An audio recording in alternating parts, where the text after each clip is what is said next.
So, good afternoon, participants. Welcome for the third session on first day of our STTP on machine learning and data science. So now I request Professor Mohanjit Kaur to introduce our expert of the session, Dr. Sanjeev Kumar from IIT Roorkee. Professor Mohanjit, please.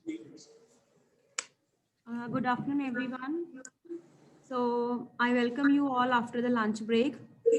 So expert for the session is today's Dr. Sanjeev Kumar and Dr. Kiran Jyoti, Head of Department, and faculty coordinators, Dr. Sandeep Singla and Dr. Pankaj Bhamri. We welcome him.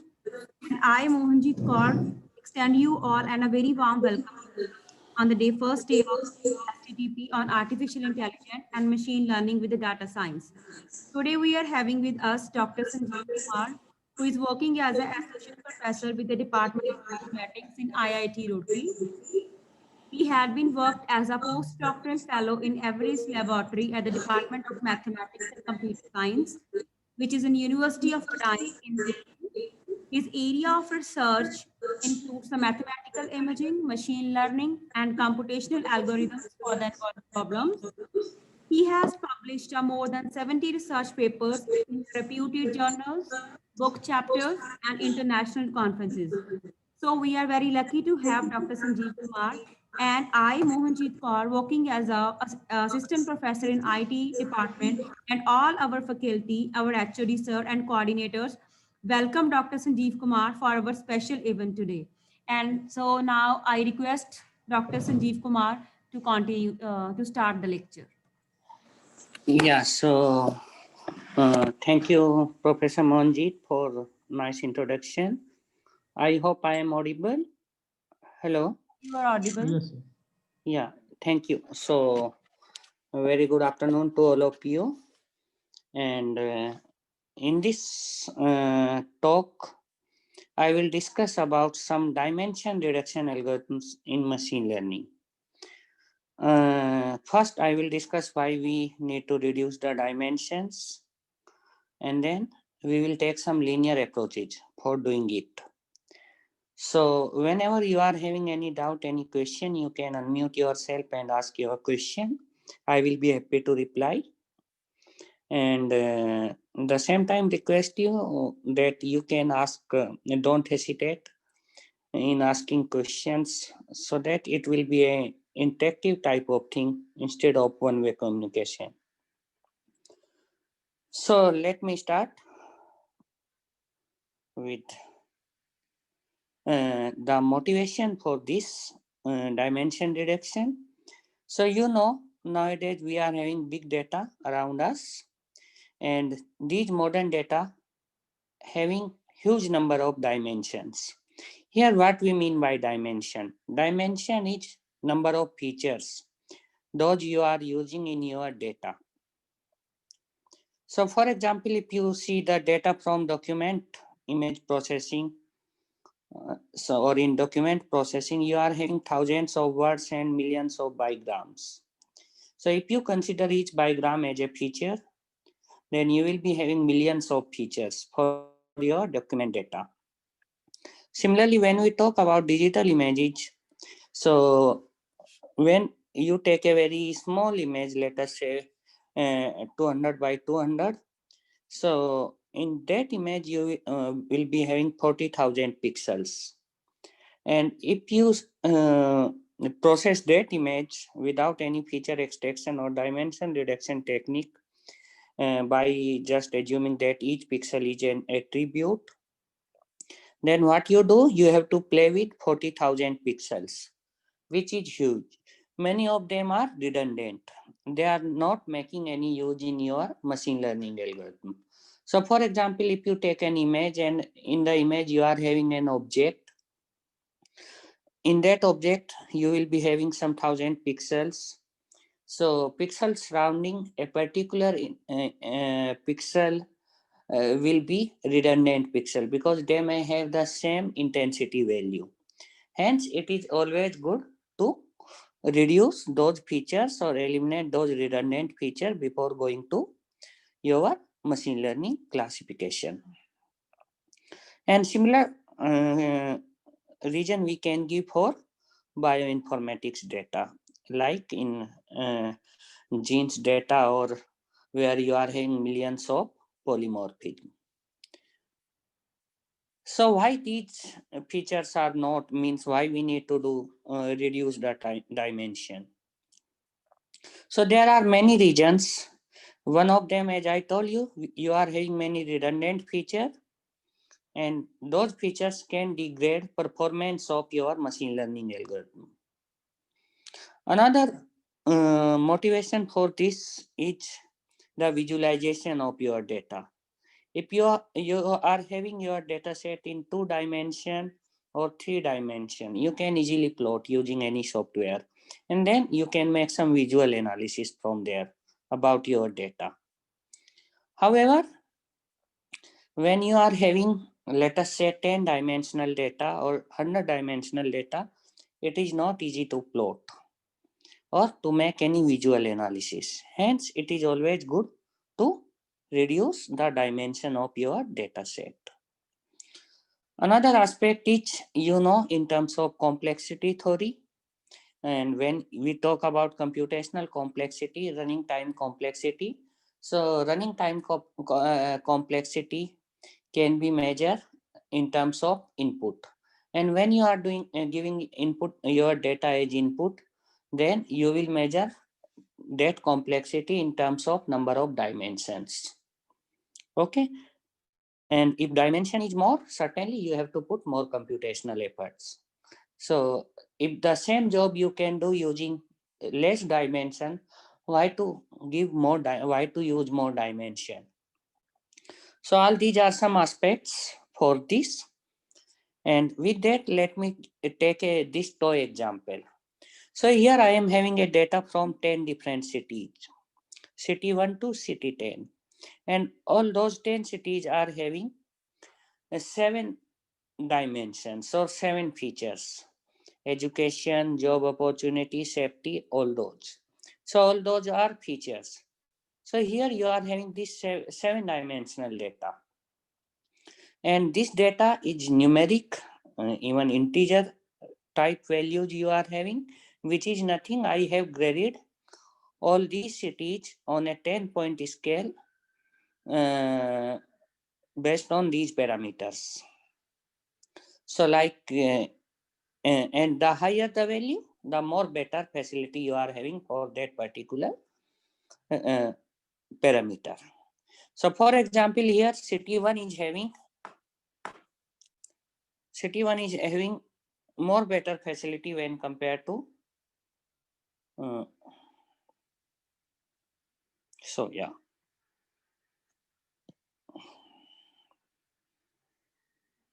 Some issue is coming. Okay, no problem.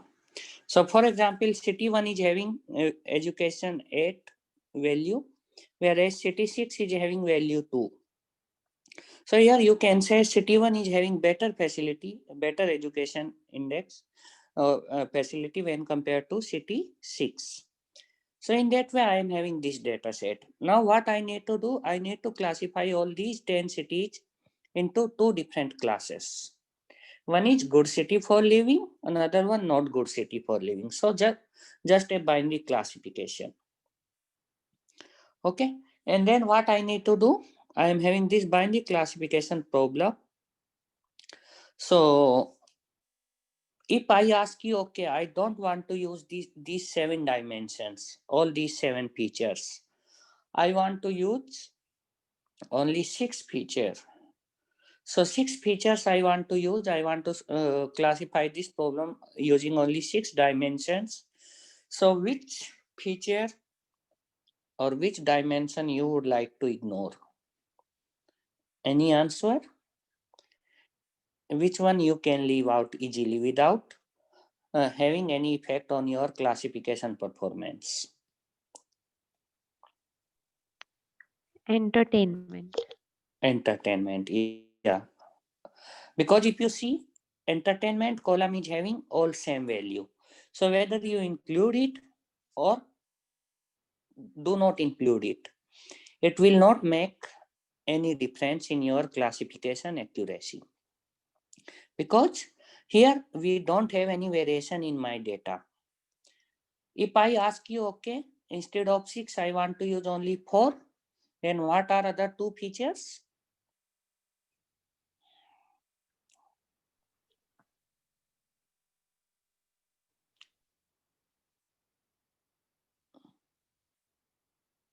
Yeah, any answers?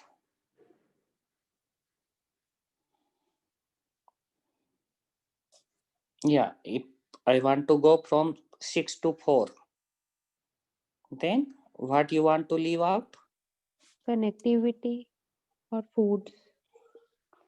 Connectivity and food. Or foods. Why not safety? Yes, safety can also be because they are having the same values. So safety can also be left. Safety and foods. Yeah, safety and foods. Because if you see, these columns are having less variation when compared to other columns. So the feature or dimension which is having more variation in data, okay, more variability, that is more useful or more informative in machine learning.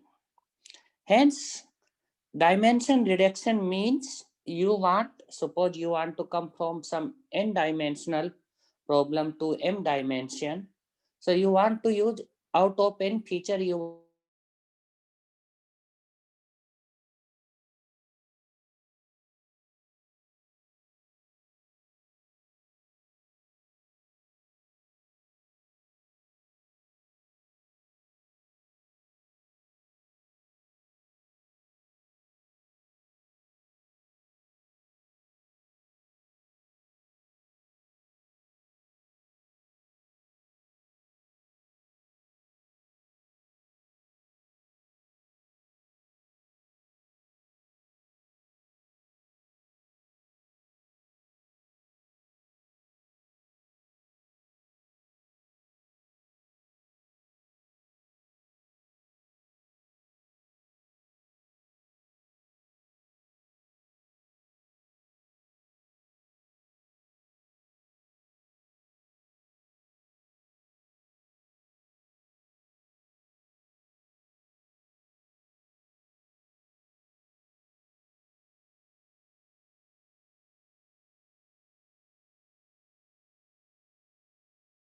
Sir, you were not audible.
Yeah. Am I audible?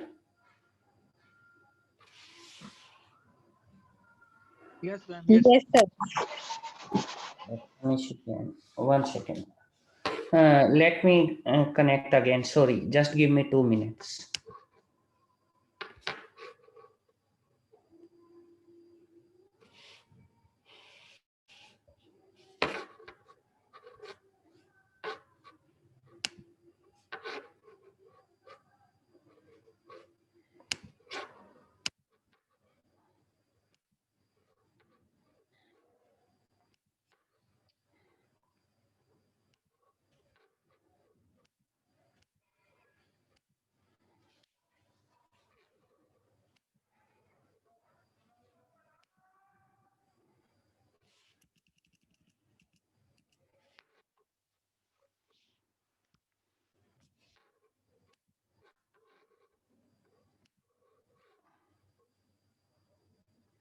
Okay, can you allow me to share screen? Hello?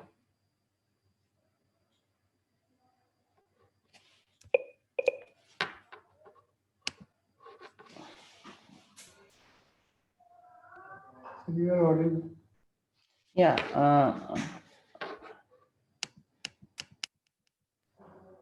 Sir, you are audible. Yeah, I am audible, but I am not able to use this screen. I cannot share my screen. Sanjeev ji, can you try again? Now Yeah. you are co-host, sir. Yeah, now I can do. Okay, sir. So I hope it is visible now. Yes? Hello? Yes, sir. Yes, sir. Yeah. Now PPT is visible, sir. Yeah, thank you. Thank you. Okay, sir.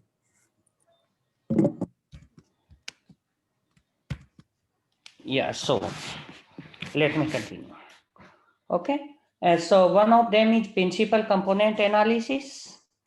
And in this lecture, another one I will talk about linear discriminant analysis. So, yeah, so table is here only, just. Yeah, so in this table, I told you that the feature column or feature or dimension, whatever you want to say, having more variability is more useful in machine learning. So how to do it automatically, that we will learn in this lecture. So how to do it? Suppose you are having here this x1, x2, xn. This is your original n-dimensional feature vector. And you want to transform it to m-dimensional feature vector. That is y1, y2, ym, where m is less than n. So what you will do for doing this, you will use this m by n matrix. So that if you multiply this m by n matrix to each feature vectors in your original space, in n-dimensional space, you will get corresponding to each feature vector a new feature vector in m-dimensional space. So our objective is to find out this particular matrix. So first, let me start with PCA. So the theory of PCA was given by Carl Pearson in 1901. And you can see almost 120 years back, but it became popular after machine learning came into existence, and especially in 90s and 2000, because that time most of the machine learning papers were using this particular method before the classification as a pre-classification tool. So what this PCA do, it find projections that capture the largest amount of variation in data. So for example, if you see this two-dimensional data, x1 is your horizontal dimension and x2 is vertical dimension. So each point is a feature vector. Means each point will be having two coordinates, horizontal coordinate and vertical coordinate, that is your x1 and x2. So it is a two-dimensional data. You are having two columns, x1 column and x2 column. Now what we will do, I want to reduce it into 1D. So which dimension I will use? The dimension which is having the largest amount of variation. So I will not go for x1 or x2. I will not leave out. So if you see the largest amount of variation, you can see it is in the dimension along this blue line. That is your E line given by E. So how to find out this dimension? Once you find out this particular direction, you can project your data points onto this line, and then your data set will become one dimension. Similarly, a very more popular algorithm for face recognition, even I will say most popular algorithm is eigenfaces. That is also based on the concept of PCA, and we will see many more applications of it. So before going to PCA, we require some maths, and this is not very deep concept in mathematics, very basic concepts, because without these concepts one cannot explain about PCA. So let me start with this simple example to make your visualization. Suppose I am having this bread, which is a two-dimensional object, horizontal direction, let me say X direction and Y direction. And this half of the bread is covered by butter, which left half of the bread. Now I want to apply a transformation on this butter so that it can be spreaded over the whole bread. So can you tell me what will be this transformation? So if you see, let me make it more clear. I want to multiply by, it is a two-dimensional. I am going from two-dimensional space to two-dimensional space. So it will be a 2 by 2 matrix. What will be that matrix? Yeah, scaling. Wonderful. It will be a scaling matrix. But what will be that scaling matrix? 2 1 2 1 1 2 2 1. 1 2. Is it? It is not scaling matrix. Scaling matrix are diagonal matrix. Any scaling matrix is a diagonal matrix. Means all diagonal entries are 0. Okay, you just see what I want, whatever x I am having initially, I want to make it double 2 of x, so that x become 2x, and I don't want to any change in my y. So it will be a transformation like this 2 0 0 1. So if I pre-multiply this matrix with a column xy, what will be the output? Your so I am having xy here. So what you will be having? Your x will become 2x and y will remain as y. Now let us see some property of this matrix in terms of eigenvalues and eigenvectors. So it is a diagonal matrix. So eigenvalues, if you find out, so that those will be scalars, real numbers, and for a diagonal matrix, diagonal entries are the eigenvalues. So eigenvalue of this matrix is 2 and 1. Whereas when you find out the eigenvector corresponding to each eigenvalue, so if lambda is an eigenvalue of a matrix A, then a non-zero vector V satisfying this equation AV equals to lambda V will be an eigenvector corresponding to lambda. Now, if I take this lambda V onto left hand side, I can write it A minus lambda I into V equals to 0, which is nothing, a homogeneous system. So that the eigenvectors are vector in the null space of this matrix. a minus lambda I. Now, when you take lambda equals to 2, it will become a minus 2I. So once you calculate a minus 2I, here I is the identity matrix. So 2 minus 2, 0, 0, 1 minus 2. So it becomes 0, 0, 0, minus 1. So when you see this multiplication from the bottom row, 0 minus 1, and when you multiply with this V1, V2, what you will get? V2 equals to 0. So V2 equals to 0, and you don't say anything about V1. So V1 is arbitrary. You can choose anything. So I have taken V1 equals to 1. So eigenvector corresponding to lambda equals to 2 is 1, 0. So 1, 0 means this is your x component and this is your y component. So a line in which where y component is always 0. So in two-dimensional coordinate axis, what is that line where y is always 0, y coordinate is 0? That is your x-axis. So eigenvalue corresponding to lambda equals to 2 is your x-axis. Similarly, eigenvector corresponding to lambda equals to 1 is comes out to be y-axis. Now, just try to relate that transformation made by this matrix with eigenvalues and eigenvectors.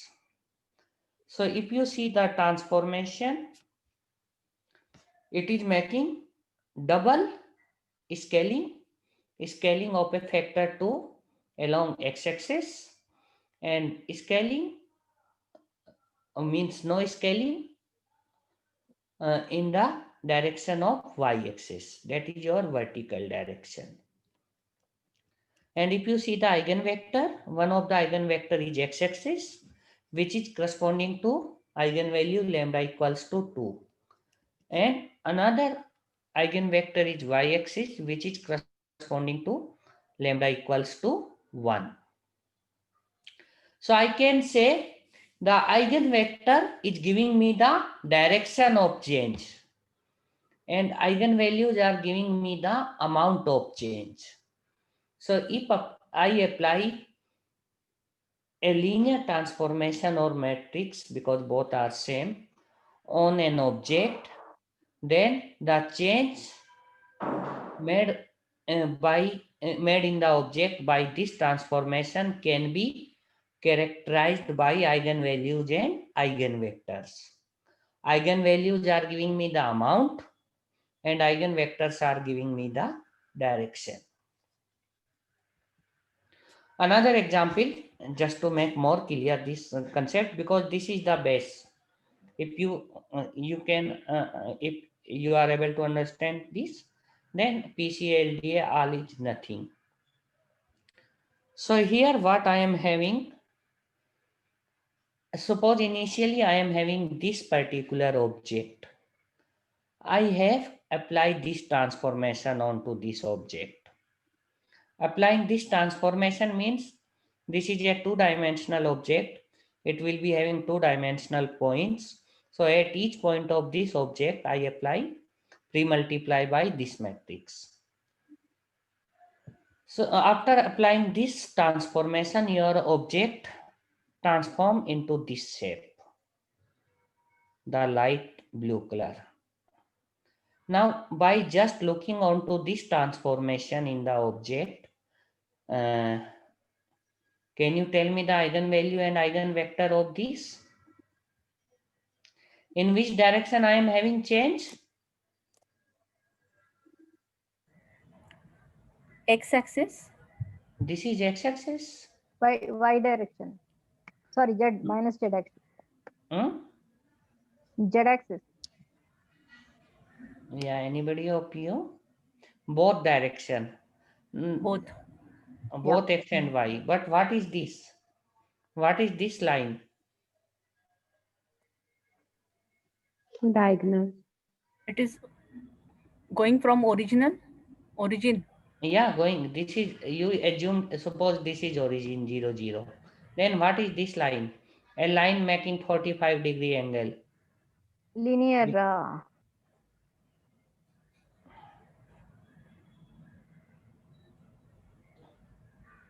Linear straight line. Line are straight only. So this line is y equals to x, isn't? Yes, yes. So it is your y equals to x. So y equals to x means your eigenvector is x, where x is any non-zero value. So I can say one of the eigenvector is 1, 1. And how much change I am having in this direction? Just whatever diagonal you can see here, double of that. So eigenvalue is 2 and corresponding eigenvector is 1, 1. Another eigenvector will be perpendicular to that. That is this line, y equals to minus x.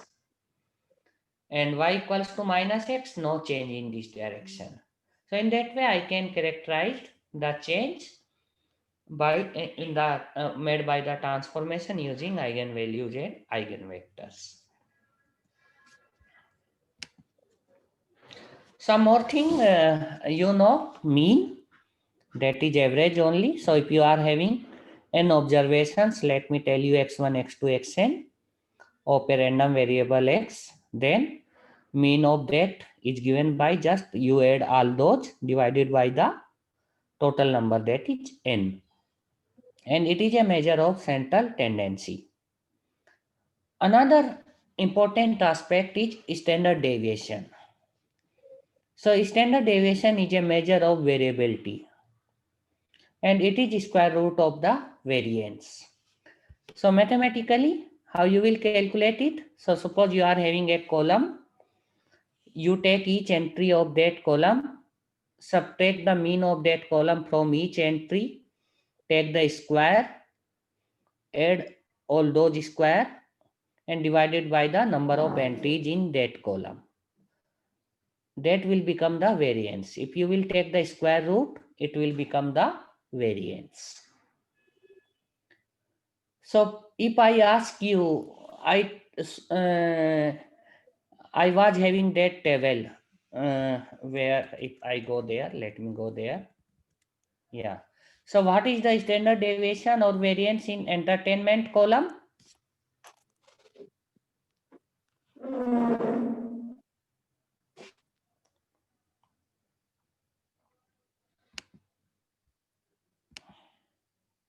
Yeah, Ravi told 0. Because what is average of this column? Average is 8. And when you subtract average from each entry, 8 minus 8, 0, 8 minus 8, 0.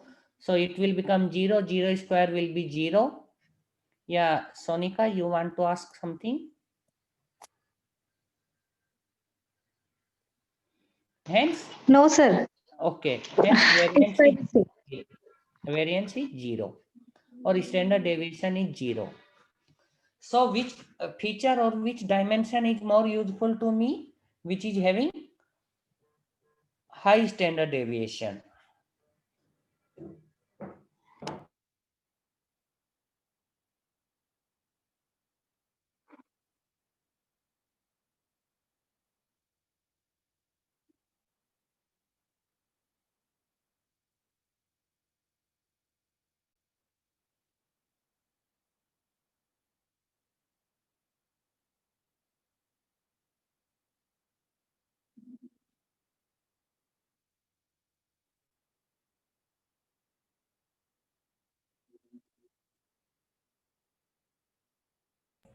Sir, you are again not audible.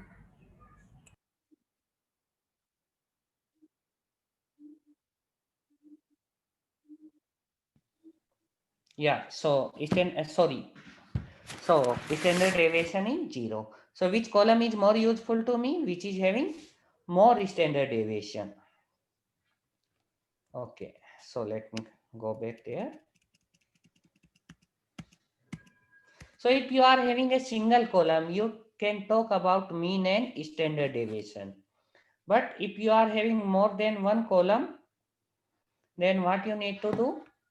We will talk and we have to find out the relation between those two columns. Then we will talk about covariance. So it is a measure of how two variables change together. So let us say one of the column is capital X, another column is capital Y. So covariance between those two columns is given by this, and it comes out to be a number. This number may be positive, negative, or 0. If it is positive, we will say that two columns or the data given in two columns are changing in the same direction. If one is increasing or X is increasing, Y is also increasing, and vice versa. If X is decreasing, Y is also decreasing. But if it is negative, this covariance is negative, then I will say if X is increasing, Y is decreasing, or X is decreasing, Y is increasing. So change is in opposite direction. If covariance between two columns is 0, then I will say both of these are independent. Okay, X and Y are independent. We cannot say anything. So this is about two columns. If you are having, let us say, D columns, then how you will summarize the data? In that, there I will talk about covariance matrix. So if you are having D columns, then you will be having D by D matrix. Like in that table, city table, you will be having 7 dimensions. So there you was having 7 columns. So the covariance matrix of that data will comes out to be 7 by 7. Here, how you will construct this matrix? The first entry of the first row will be the variance of first column. The second entry of second row will be the variance of second column, and so on. So all the diagonal entries of this matrix are nothing, just variances of columns x1, x2, x3.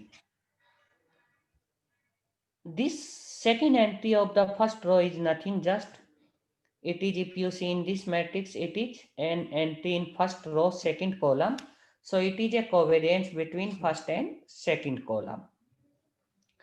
Similarly here, the entry in second row, first column, it is again the covariance between second and first column, which is same as this entry.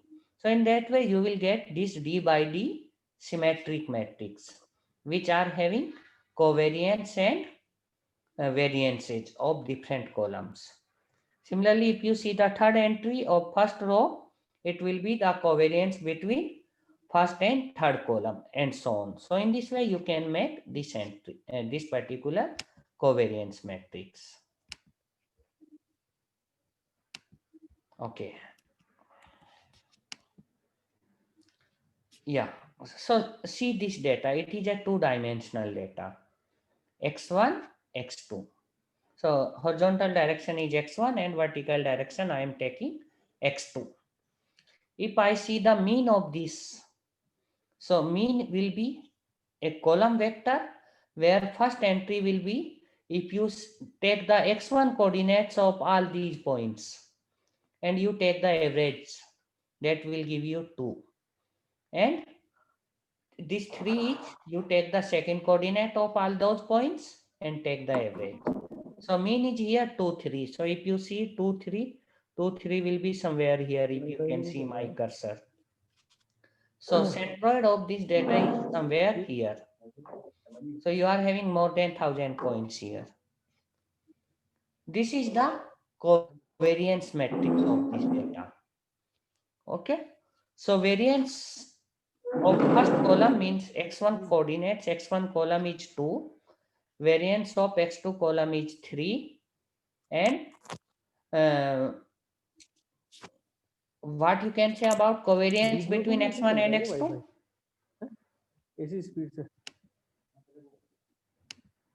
Yeah, covariance between x1 and x2.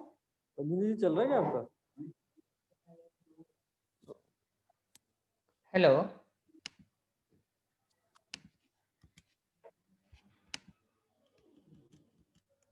Yeah. So if I ask you what is covariance between x1 and x2?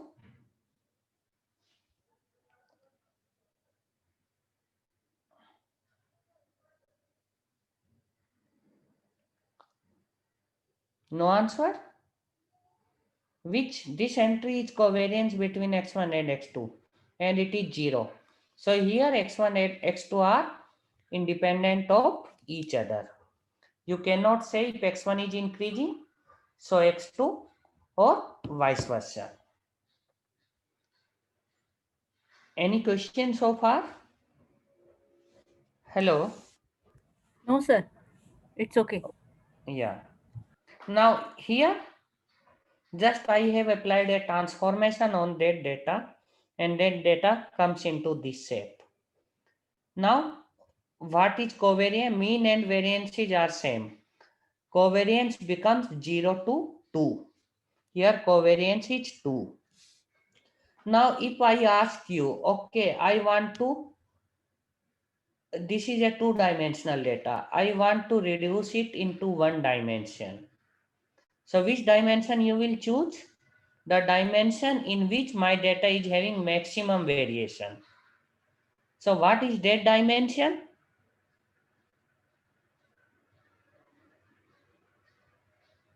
Certainly it is not x1 or x2. It will be some other direction. So can you find out that direction? Yeah, Apeksha is telling y equals to x. So this, so you can see in this direction, the data is having maximum variation. Now, what is this direction? This is okay. Look, it looks like y equals to x, but it is not exactly y equals to x. It is having some variation, means some small deviation, thoda upar niche. So, how to find out this direction of this line? Means direction in which the data is having maximum variation, because once you find out that direction, you can project your data onto that line, a line in that direction, and your data set will become one-dimensional data set. So from where you will find out? So now just try to relate it with eigenvalue and eigenvectors. Direction is given by eigenvector and change is given by eigenvalue. You want the direction in which you are having the maximum variation, in a sense maximum change. So you want eigenvector corresponding to bigger eigenvalue. But eigenvalue and eigenvector of what? For some matrix. And what is that matrix?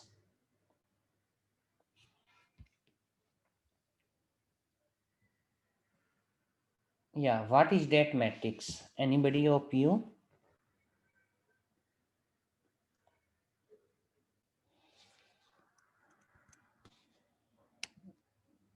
So here you are having this matrix, covariance matrix. You find out eigenvalues of this covariance matrix and then find out the eigenvector. This direction is nothing because it is a 2 by 2 matrix. It will be having two eigenvalues. The eigenvector corresponding to bigger eigenvalue out of those two gives the direction of this line, means in which your data is having maximum change. And then you will project all your data points to that line and your data set will become 2D, two-dimensional to one-dimensional.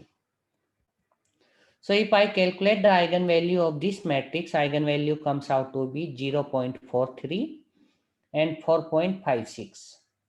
The eigenvector corresponding to this 0.43 is given by this particular vector, whereas the eigenvector corresponding to 4.56 is given by this particular vector. Okay, so which one is bigger out of these two? Obviously 4.56. So this is my eigenvector which I am interested. This eigenvector is called principal eigenvector, and it gives you the direction of the principal component.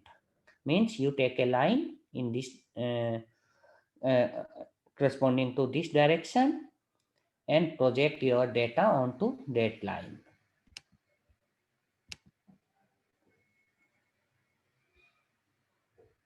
Okay, Kalimullah, you can find out this eigenvalue and eigenvectors very easily for a square matrix, and which you will find out in any linear algebra book.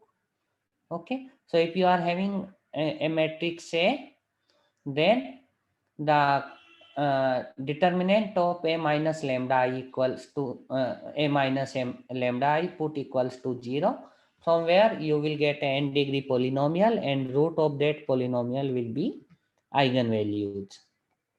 And eigenvector will be just for each eigenvalue you will solve a homogeneous system, A minus lambda I times V equals to 0, and that non-zero V will be the eigenvector corresponding to that lambda. So you can find more detail in any linear algebra or matrix book. So this is when you are coming from 2 dimension to 1 dimension. Suppose I want to come from 100 dimension to 20 dimension. Means your original data is 100 dimensional. Means each feature vector of that data is having 100 attributes or 100 features. I want to come to 20 dimension. Means instead of that 100 features, I want to transform this data into a new data which is having only 20 features. So I want to reduce dimension from 100 to 20. How I will do? So just you are having that 100 by 100, that 100 dimensional data. You find out the covariance matrix of that data. That will be a 100 by 100 matrix. That 100 by 100 matrix will be having 100 eigenvalues. Let us say lambda 1, lambda 2, lambda 3 up to lambda 100. Let us say these are in decreasing order. Means lambda 1 is the biggest eigenvalue, lambda 2 second biggest, and so on. And lambda 100 is the smallest one. Now what you will do? You take top 20 eigenvalues, lambda 1 to lambda 20, and find out the eigenvector corresponding to those 20 eigenvalues. Once you are having those 20 vectors, those are eigenvectors corresponding to top 20 eigenvalues. So each of that vector will be of 100 dimension. You take the eigenvector corresponding to biggest eigenvalue, that is your lambda 1, write it as a row of a matrix. You take second eigenvector corresponding to lambda 2, you write it as a second row of that matrix. So in that way, you will be having 20 row. And how many columns? 100 columns, because each eigenvector is 100 dimensional vector. So in that way, you will get a 20 by 100 matrix. Now, you pre-multiply this matrix with each of that 100 dimensional feature vector from in original feature vectors. You will get for each feature vector corresponding to each feature vector, you will get a new feature vector which is of size 20, means 20 dimensional, and this is called principal component analysis. So principal components are nothing, just they are given by the top eigenvectors corresponding to top eigenvalues of the covariance matrix of the data. Let me take one example here, and then we will go to Python, where we will be having some more examples, and those examples we will take on real data set. So let me start with this example.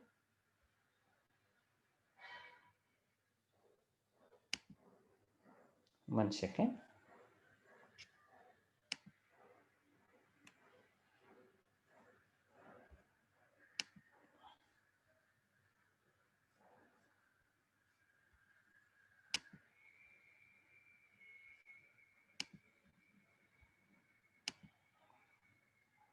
Yeah. So suppose I am having this two-dimensional data, X and Y. So it is a two-dimensional data, and each of these data point is given by these plus if I plot this two-dimensional data. Now what I want to reduce this data to 1D. So what I will do first, anybody of you, what is our first step? What we will do? Anybody of you?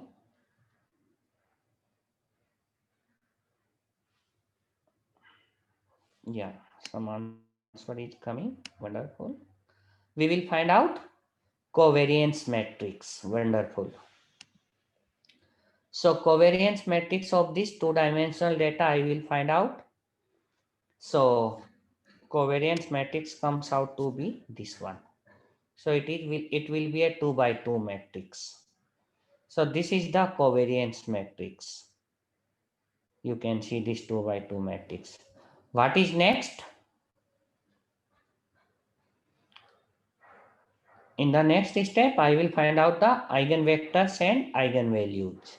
So eigenvalues comes out to be 0.049 and 1.28. And these are the eigenvectors. The first column is the eigenvector corresponding to this small eigenvalue, and the second column is the eigenvector corresponding to this 1.28. So which is my principal eigenvector? Which one is principal eigenvector?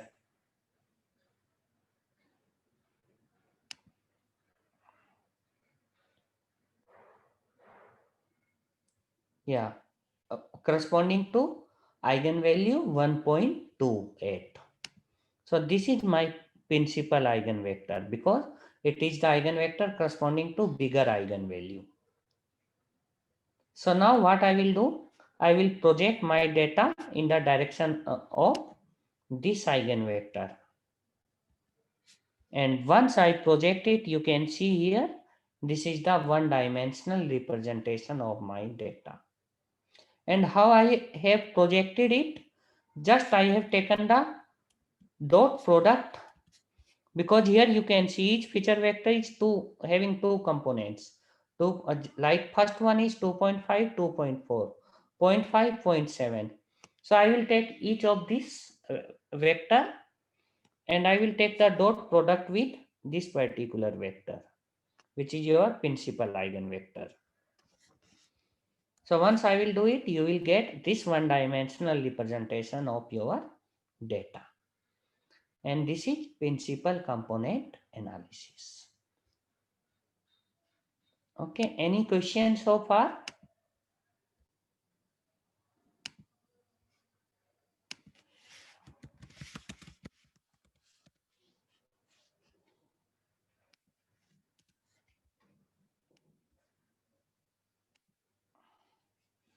Yeah, any question?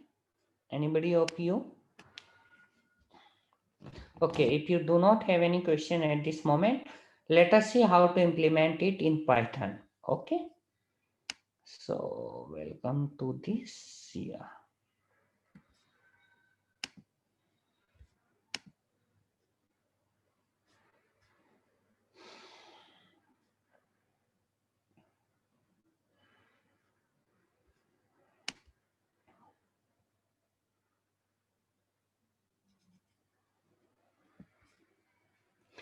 Okay, so can you see my this Google Colab screen? No, Or sir, that screen is not visible. okay, let me share it. Okay.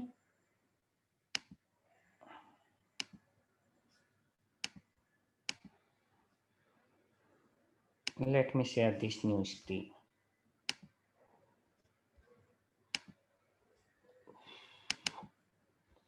I hope now you can see. Yes. Yeah. So what we are having? We are having here a data set that is called IRIS data set. It is a benchmark data set and it is a data set of flowers. So you are having flowers from 3 different category. Okay, 3 different class. And we are having 4 features. Okay, sepal width, sepal length, petal width, petal length for all flowers. And how many samples we are having? We are having around 158 or 159 samples. So total feature vectors are 159 or 158. We will check. How many dimensions? How many features? Each feature vector is having 4. So it is a 4-dimensional data set. Sir, I think sir screen पूरी visible नहीं है. It's not visible completely. No, I am explaining data set. I will come to that. Okay. So I am just explaining you the data set at the moment.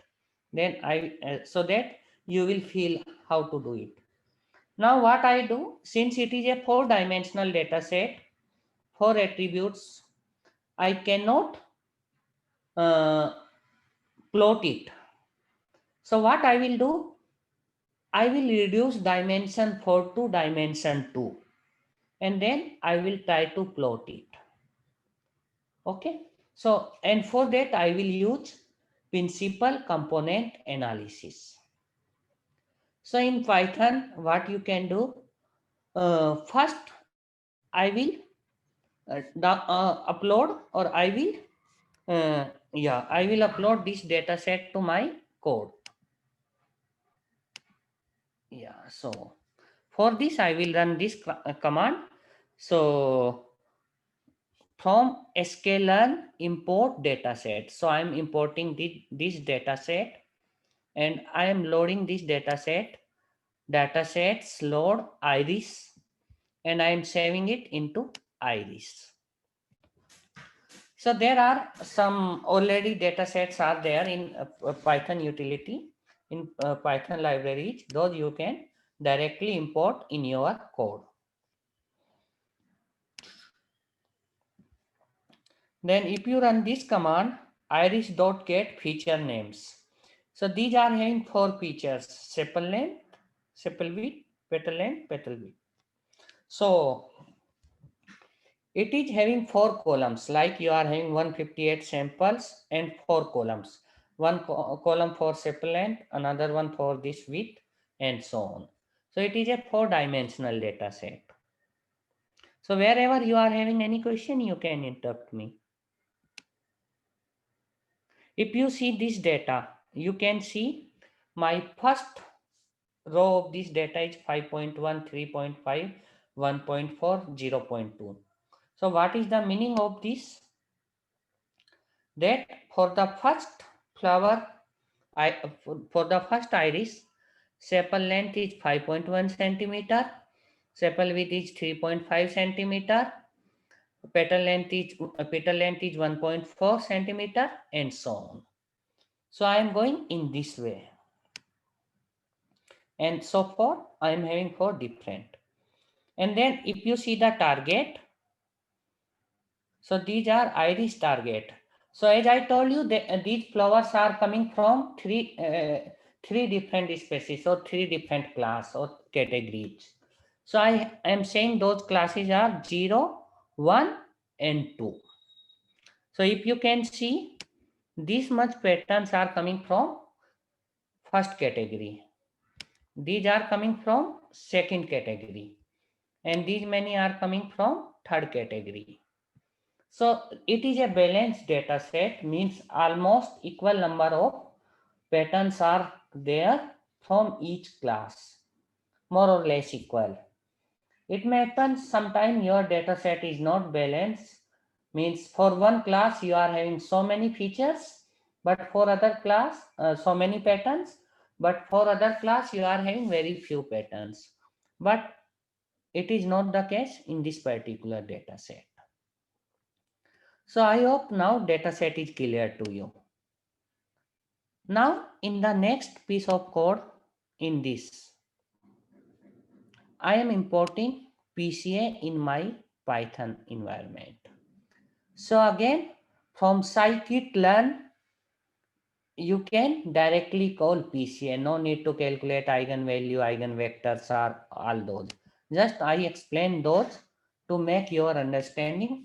Before applying PCA, you should know about the theory of PCA.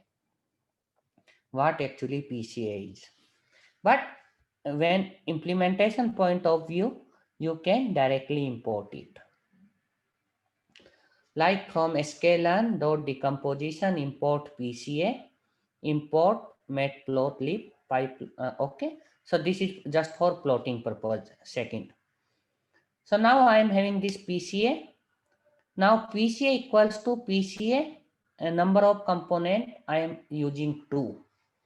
So I am means how many dimension I need, that I will write here, whether 2, 1 or what 3, because originally it is a 4-dimensional data set. Then PCA.fit, now I am applying PCA on it, and then I am transforming. So from here it will find out the directions of principal eigenvectors. Because it is a 4-dimensional data, covariance will be having 4 eigenvalues. So 4 eigenvectors, out of those, the eigenvector corresponding to 2 bigger eigenvalues will be your principal eigenvectors. Those I am using this command for finding those. Then I am fitting it, means I am projecting my 4-dimensional data to those two space of 2D space, which is generated by those 2 principal eigenvectors. And then this is for plotting purpose. So if I plot it, yeah, you can see this is the result. Yeah, I think you can see better way here. Yeah. So this is the result. Here, each color is representing a different class, because there are 3 classes. Each point is a iris sample or a pattern. So originally my data is 4-dimensional. What I did, I reduce it into 2D. So this is horizontal axis is your PCA 1 dimension. Vertical axis is your PCA 2 dimension. And you can see here, even after plotting it into 2D, instead of using 4 dimensions, if I use only 2 dimensions, still these patterns are very much separable using linear classifier only. So if you see this purple class, is very much separable using a line from other 2 class. Here also, if you put a line between them, there will be very few patterns, those are misclassified. Okay, hence it is linearly separable problem even in 2D. So why to go for 4 dimensions? Your computational cost will become half, and that is the use of PCA. Okay, and you can make visual analysis. We can make here, oh, it is linearly separable, so we can do like this. So this is one example.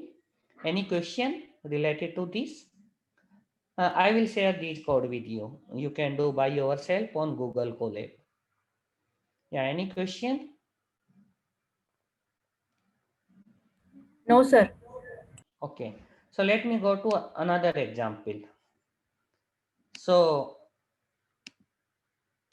yeah, let me go to this. 1 second.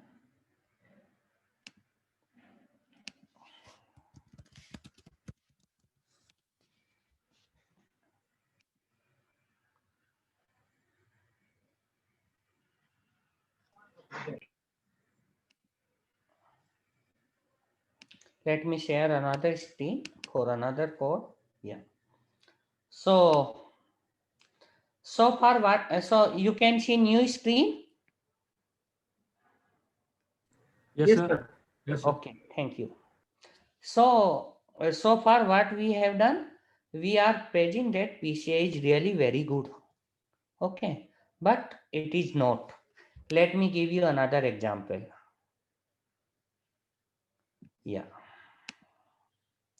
Now I am taking another benchmark data set, which is a wine data set. Okay, so we are having 3 different types of wine, and from those wines we are extracting 13 features, means we are having 13 different parameters.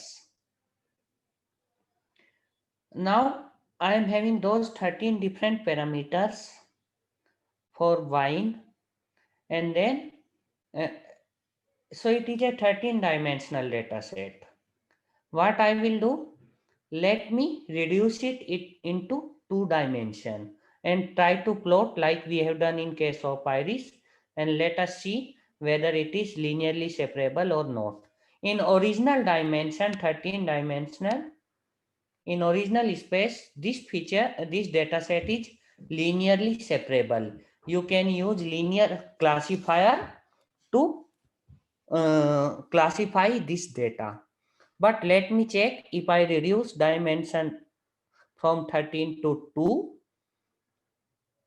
is it still linearly separable or not? So again, I am importing different utility. Here again, you can see I have imported PCA.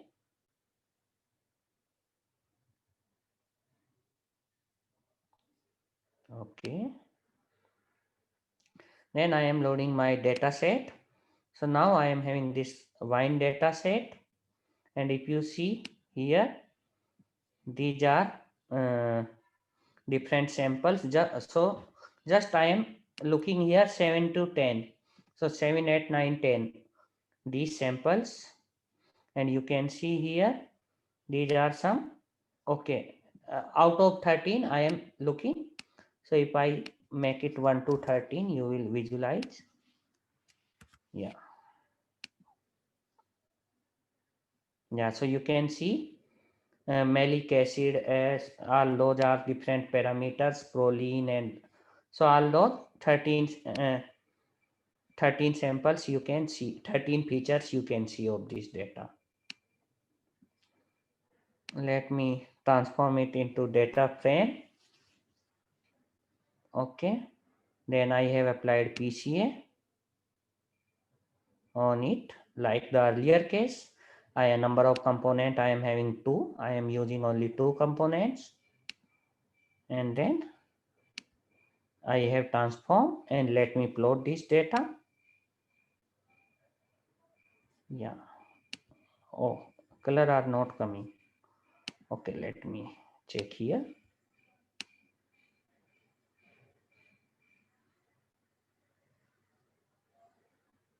Yeah. So let me do it here.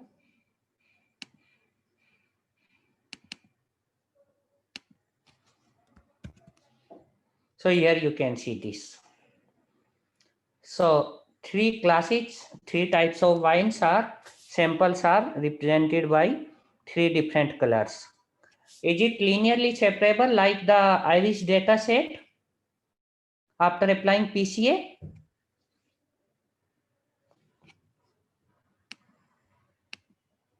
No. So what you are having? You are having mixed clustering. So in 13 dimension, I can solve my classification problem using linear classifier. But if I apply PCA on it, then I am not. So you should not apply PCA blindly.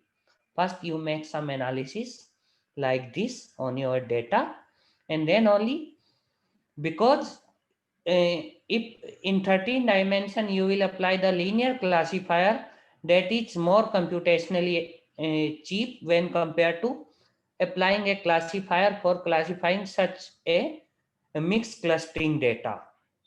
Okay, So it may happen sometimes if you apply PCA, your problem become more complex from the classification perspective in terms of classification. So hence PCA is not always good. So the solution to this is, yeah, 1 second. Yeah, ideally I should need like this. Instead of this, so that each class make a isolate cluster, different cluster, so that I can apply just line to separate them. I can do using the linear classifier, but that is not the case. So that is one of the drawback of the PCA. Let me come back. So what drawback I want to say that PCA project the data in lower dimensional space spanned by the directions of maximum variance. Like if this is the data, one class is given by green, another class is given by red, it becomes this kind of cluster, mixed cluster. So in 2D, it is linearly separable, but in 1D, it is not. You are having mixed clusters. So that is one of the drawback of PCA. So what is the solution of this? We are having another very popular dimension reduction algorithm that is linear again, that is called LDA, linear discriminant analysis. So it will project your data to lower dimension, and at the same time it preserve the classification property. Means if your data is linearly separable in higher dimensional space, it is linearly separable also in lower dimensional space. So that is one of the limitation of PCA, and that can be we can overcome it using LDA. Means like LDA will work like this. So instead of finding the data in the direction of maximum variance, maximum variation, it will project the data in lower dimensional space in such a way that patterns from different class are well separated, that they will make different clusters. One class, green class, make a different cluster, red class will make a different cluster. So this you can do using LDA. So you can further read about LDA from any book or paper on LDA. There are PCA versus LDA. 2 papers are there. Introduction and theory and implementation point of view, and you can read those papers. Okay, so I think, yeah, one more thing I want to tell you. Nowadays deep learning is very popular. So how to use PCA or LDA in this deep learning? So there are one type of deep learning algorithms, those are a deep learning tool that is called autoencoders. So what are these autoencoders? So these are similar to the standard feed-forward neural network, but standard feed-forward neural network use generally we use MLP and all those for supervised learning, but here we use it for unsupervised learning. In autoencoder we use unsupervised learning. So here you are having input layer, then an encoding unit, then you are having a decoding unit, and finally output layer. And in output layer, simply we try to recreate the input. So we will pass some input here. What encoder will do? Encoder will encode this. Encode means it will give you a compressed low dimensional representation of the input. So suppose your input is 100 dimensional data, you will pass it to encoder and it will give you a 10 dimensional representation of that. and then you will apply decoder.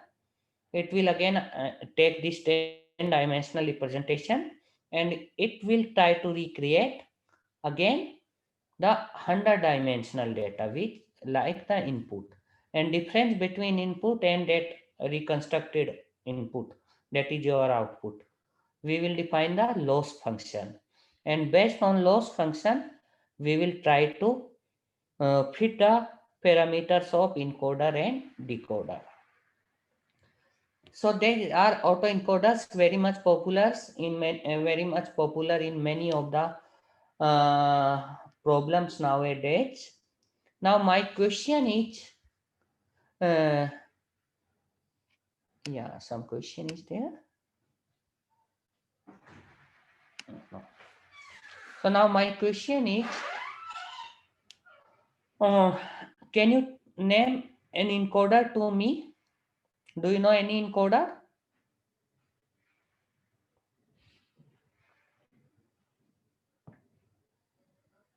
What is the job of encoder? It will take higher dimensional data and it will give you a low dimensional representation of that data. Do you know any encoder?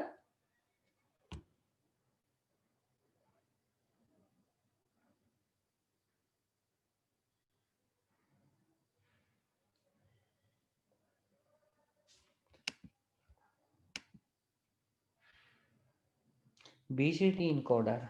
Okay. What is this? Yeah, Ravi Patel. No. What PCA do? What PCA do? PCA transform your higher dimensional data to lower dimensional space. What encoder do? The same thing. So one of the encoder is your principal component analysis. Okay. So instead of this encoder, you can use PCA here. Okay. That is called your linear autoencoders. So that is one of the application of PCA in deep learning. So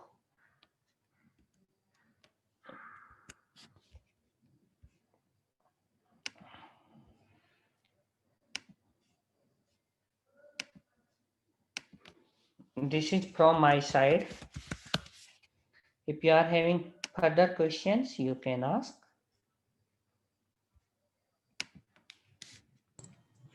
Participants, if you have any question, you can ask. You can unmute yourself and can ask the question.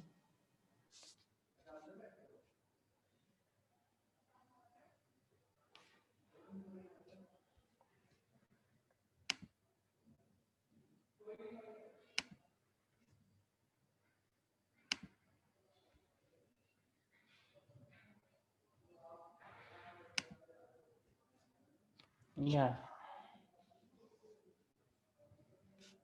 So participants, if you have any question, please ask. Either type in the chat box or you can unmute yourself.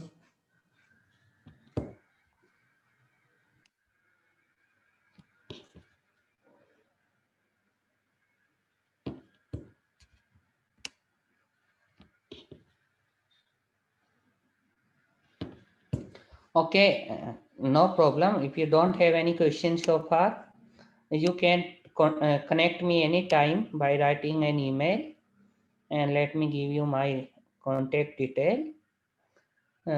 Not related to this topic. In case of anything else, if you want any other collaboration or any other, you want to discuss any other thing related to machine learning, or so this is my home page. You can easily access it just by typing Malik FFM on Google. So this is my home page. Okay. From here you can check about my publications, what kind of work I am doing. Okay. About my research projects. Okay. So all those information about my academic activities you can find out from here. And if you want any discussion, you can contact me. Okay, I will be happy to reply.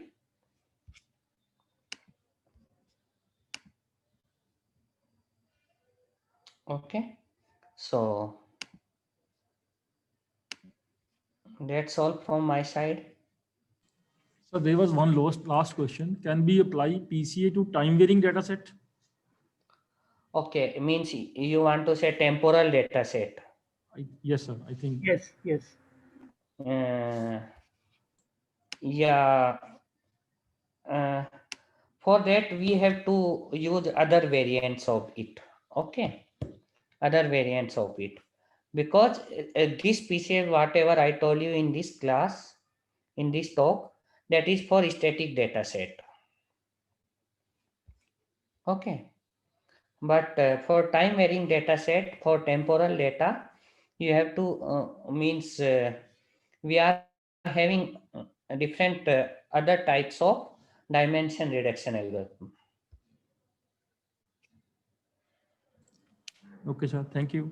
And even I will suggest there you go to frequency domain, and there you will there using some thresholding kind of thing. Okay, you will get better representation of that. So there you can use some compressive sensing type of thing Okay, sir. Okay. instead of PCA. Thank you. Compressive sensing will be more Okay. better option.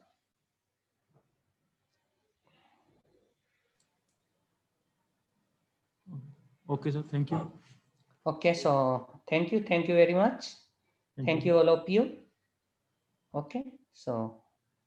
Okay, so participants, now we will come to the end of the first day of our STTP. So I, on the behalf of our head of the department, Dr. Kiran Jyoti, and the entire organizing team for this STTP, really thankful to Dr. Sanjeev Kumar for such an informative and interactive session for dimensionality reduction. So, sir, I think the participants will really enjoy the session, and they'll incorporate these things in their research and the projects and their projects.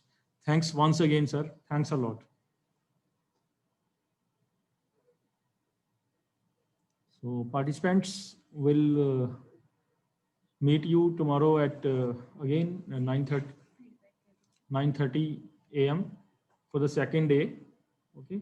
So feedback link has been shared in the chat box, and we are also sharing the feedback link in the WhatsApp group also. So please fill that for feedback form. And regarding the attendance will be taken automatically from the Zoom server. So thanks once again all the participants for your valuable time during this STTP. Thanks a lot, and have a nice day. We'll meet you tomorrow at 9:30. So please join 5 minutes earlier than 9:30. So tomorrow's expert is Dr. Sarabjit Singh. He will be delivering the sessions on classification algorithms as well as clustering algorithms. So thank you all of you once again, and have a nice day.